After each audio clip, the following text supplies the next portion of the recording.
gentileza, feche a sua Bíblia.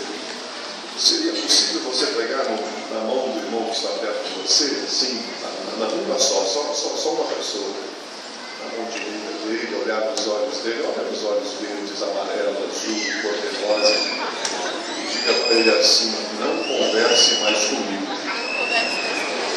Eu quero ouvir a palavra agora. Glória a Deus! Aleluia! Glória a Deus! Aleluia!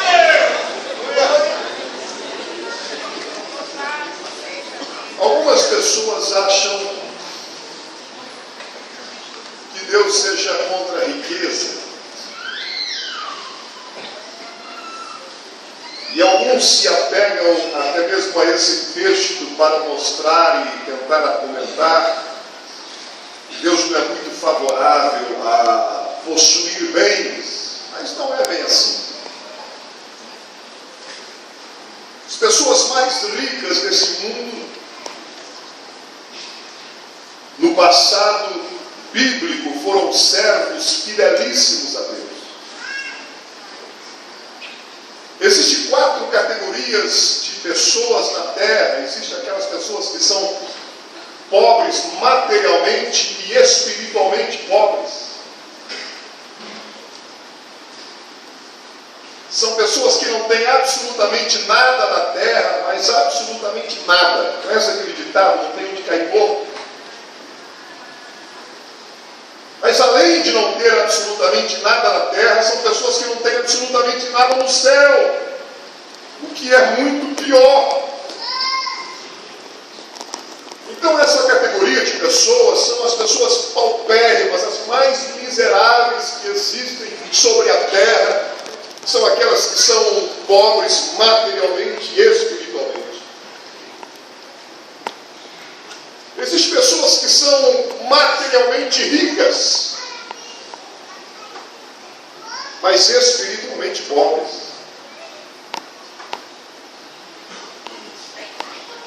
Porém, em Curitiba, fui co-pastor do tio do pastor Noé, pastor Daniel, pastor José Pimentel de Carvalho, de saudosa memória, referência para todos nós.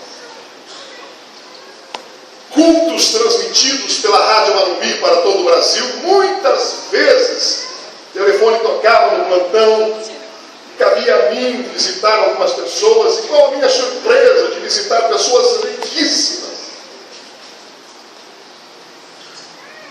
Lembro-me como se fosse hoje uma senhora que me levou ao 7º andar do prédio em que ela morava, no centro de Curitiba. Fui junto com o Irineu Palmeira. Hoje estamos pensando dele, pastor Irineu Palmeira. Uma senhora que tem o mundo e o mercado financeiro aos seus pés. Muito rica, muito próspera.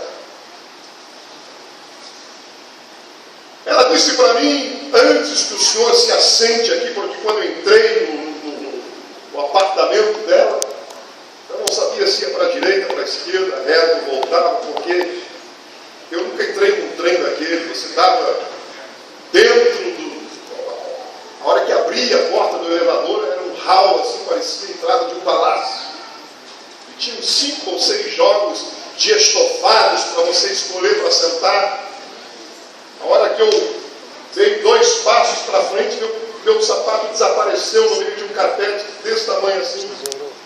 Senti um trem fofo no pé.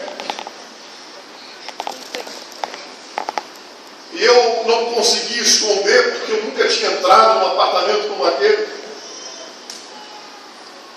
E ela nos recebeu carinhosamente, primeira vez que a via. Marido, dono do ramo imobiliário, de construtoras em Curitiba, não apenas uma, mas pelo menos 2. E ela disse: deixa eu mostrar o apartamento para o senhor. E a gente levou 1h40 minutos para poder visitar os cômodos do apartamento. Fazia tempo que eu não andava tanto. Cobertura. E ela me surpreendeu quando ela disse: olha, não pense que eu esteja me orgulhando, o senhor vai entender por que eu estou dizendo isso. Ela disse: nós não temos esse apartamento aqui, pastor. Não é um apartamento que é nosso, o prédio é nosso. Ela disse: venha comigo. Descemos o elevador e fomos ver alguns carros importados ainda cobertos. Naquela época que não era tão comum carros importados no Brasil. Ela mostrou para mim carros de luxo, de 200, 300 mil dólares. E eu querendo entender tudo. Voltamos para o seu apartamento. E ela disse: pastor, espera um pouco. E ela voltou com um amontoado, uma pequena bacia. E ela disse: pastor, deixa-me dizer uma coisa. Isso aqui, pastor, dentro continha um monte de remédios. Ela falou: pastor, eu mostrei isso aqui para o senhor e é apenas um vislumbre para o senhor saber. Nós temos muitas outras coisas, mas é a nossa primeira vez que nós nos encontramos. Mas eu estou mostrando isso aqui para o senhor para me dizer isso. Eu disse: pois não, minha senhora. Ela disse: pastor, eu daria tudo isso para ter um pouco de paz dentro da minha alma.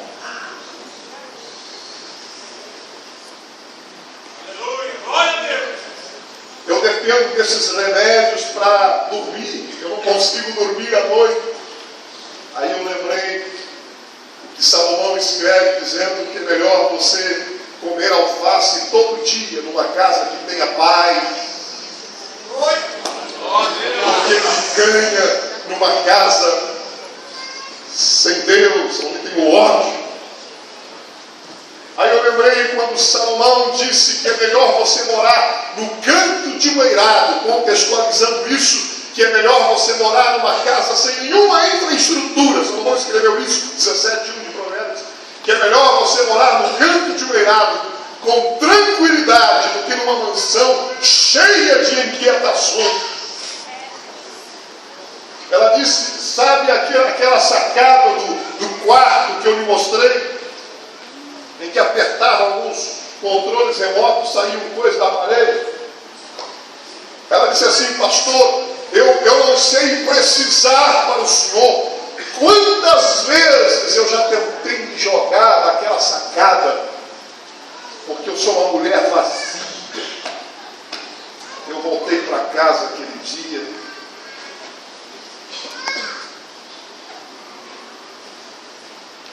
e eu disse: Deus me perdoa, eu sou muito ingrato. Porque às vezes a gente é feliz e não sabe. Há irmãos aqui esta noite que não tem um apartamento daquele, não tem os carros que eu vi na garagem daquela mulher, mas coloca a cabeça no travesseiro e bate a noite inteira. E diz assim: em paz me deitarei e dormirei, porque só tu me fazes habitar em segurança. Tem gente que tem paz aqui essa noite? Será que você pode levantar a mão por 30 segundos para o céu e dizer: Senhor, eu te agradeço, Senhor, eu te agradeço porque tem paz na minha alma, tem paz dentro da minha casa. Eu não estou falando de momentos tranquilos, eu não estou falando de aparentemente quando as coisas vão bem. Eu estou falando de paz que excede todo entendimento. As coisas estejam bem ou estejam mal, você está bem. Você com dinheiro ou sem dinheiro, você está bem. Você com saúde ou morrendo em cima da cama, você diz assim: estou bem, eu estou bem. Aleluia, aleluia. É Deus, é verdade. Esse tipo de paz não é a paz que o dinheiro, não é a paz que o trabalho, que as circunstâncias podem dar, mas é uma paz que foi resgatada no Calvário, e por isso Jesus disse: deixo-vos a paz, a minha paz vos dou. Então, a segunda categoria de pessoas na terra são essas, são aquelas que são riquíssimas financeiramente, mas são paupérrimas espiritualmente. É gente que tem muito aqui embaixo, mas não tem um palmo no céu. Se morrerem, não sabem para onde vão. Tem mais medo da morte do que o diabo da cruz.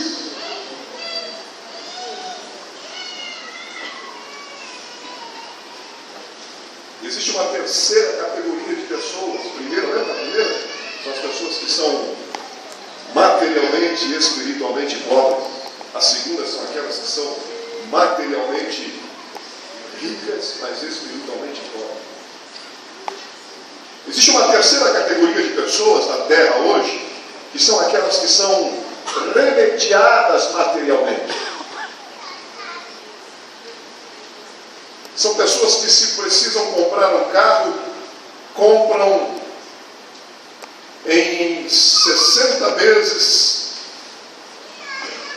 orando para que Jesus volte logo, para não pagar as últimas 30 prestações.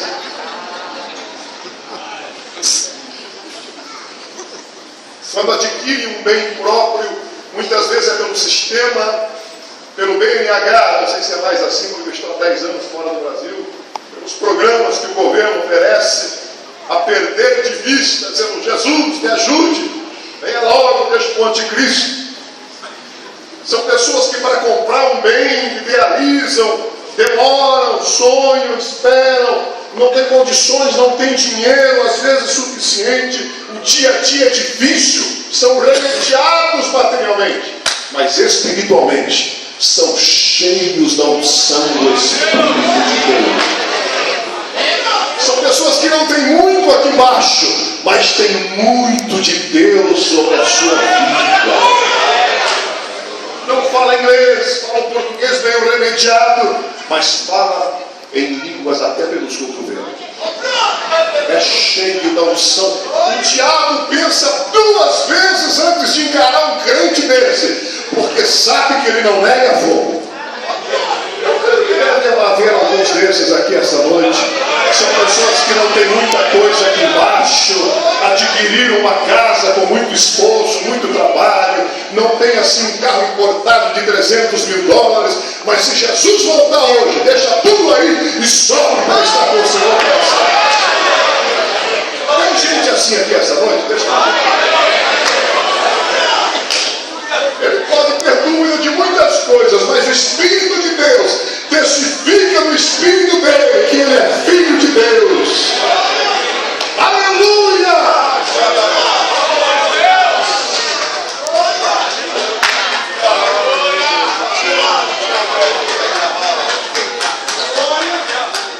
Existe uma quarta categoria de pessoas, que são aquelas que são ricas tanto materialmente quanto espiritualmente. Existe gente, porque não existe nenhum paradoxo, nenhum contrassenso. É possível você ter muito dinheiro, desde que não seja no coração, seja no banco, e ao mesmo tempo ser cheio de riquezas espirituais. Eu fui pastor na sede lá em Curitiba. Pastor Noé conhece, pastor de advogados, juízes, médicos, engenheiros, empresários da mais alta sociedade, gente de muita grana. Para vocês terem uma ideia, gente que tem mais dinheiro do que eu e o pastor Noé juntos. Essa ideia.